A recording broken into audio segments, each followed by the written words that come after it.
Hey everyone, it's Brian with Rock Ridge Bees.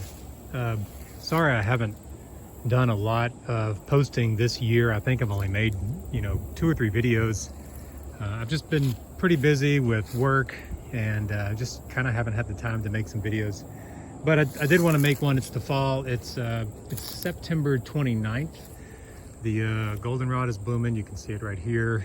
It's pretty much in kind of full bloom right now. So bees are getting on it. And I'm in Alabama. The Alabama State Conference just happened a couple of weekends ago.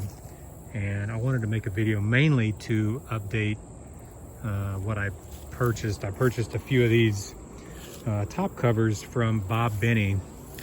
They're the HDO, really nice 3/4 plywood. He makes them, he uses them on his hive, but I've always wanted to try them out because I've always liked top feeding. Usually I just front feed, but honestly, front feeding takes a long time, and I'm using small jars, and I bought some bigger half-gallon jars, or they really hold probably a smidgen under a half-gallon. And I got 6 of these to try out, and man, I really like them. I like top feeding. And I like using these bigger jars. Don't have to fill it up as often. I mean, that's the main thing, right? And yeah, the yard is doing fine. It smells like fall in the yard. Sometimes it kind of gets that kind of stinky fall smell, whether it comes from the goldenrod or whether it comes from some other plant or pollen that they're bringing in. It kind of has a really earthy foot kind of smell, like stinky sock smell kind of. But anyway, you can smell that in the yard, but all the bees are doing good. I've been feeding a little bit, just watching each colony. What do I have? I've got 10 right now. So I did sell this summer. I had too many, and I was kind of tired of having too many. That was one reason I wasn't like doing videos. I just kind of had too much in the yard. I really like keeping between, man, now that I've done it for a little while, and this is not like a business for me. I just do it mostly as a hobby, and I sell some honey and maybe sell some bees to some people. But I like keeping, 8 or 10 colonies, or 8 to 12 colonies, overwintering about 10 colonies. That's what I like. And probably next year that number may go down, but I sold probably 5 or 6 full colonies this summer to just some people I knew. So I got rid of, some colonies. There was some bees over here.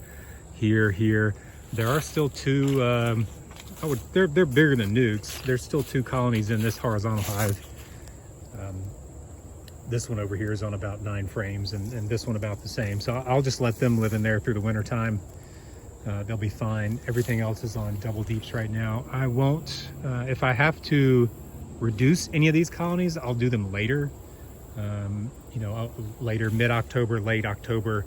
If I really need to reduce them down, I'll reduce them later. But not right now. The fall is still here. You've still got fall bloom. And that could go on for a few weeks. I don't really know how long it lasts into October.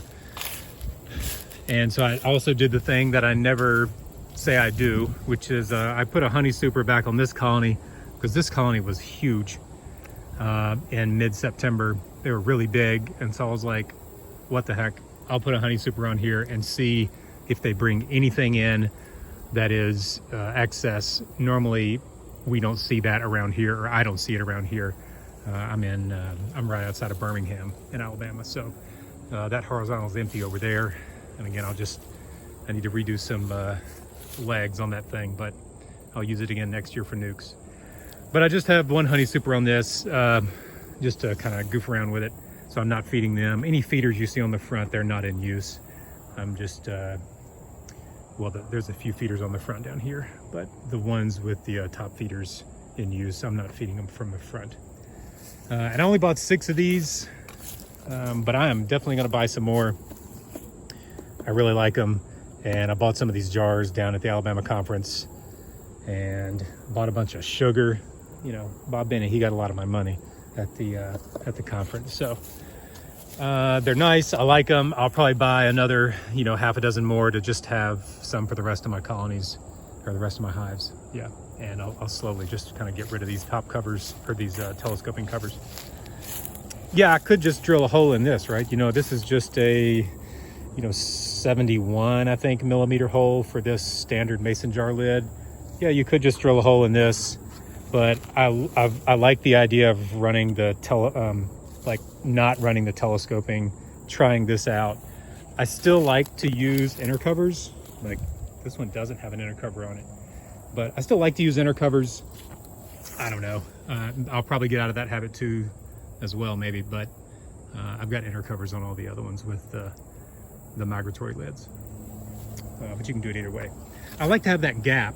You know, like if you put this right on top of the brood box, if you put the top cover and you have no inner cover, like I like inner covers that have that relief, right? So the bees can walk between the top of the frame and the bottom of the inner cover. And if you put this right on top of this box, a lot of times the bees will just glue it, and they'll have, you know, just glue it right to the, you know, they'll glue the top of the frames to the bottom of this.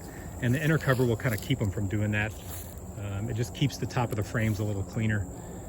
That's pretty much probably the only advantage. You do have an advantage of, like, if you're treating, you do have a little bit of space under here, or you can put some stuff on the inner cover, or you can treat under the inner cover, which is what I do. I use Apic Guard, so I treat right under the inner cover. Anyway, thanks for watching. I will try to do some more videos maybe before the end of the year, but that's what's going on. I kind of wanted to show off my top covers and my new jars, which I like. You know, I can also bucket feed with this if I wanted to. I could bucket feed, but I really like using glass. There's a lot of places where you can buy like plastic jars that are half gallon or gallon size. I mean, my work sells them, but I just like using glass, just because it's going to last until you drop it on concrete, basically. So other than that, thanks for watching. Let me know if you got any questions, and we'll see you next time.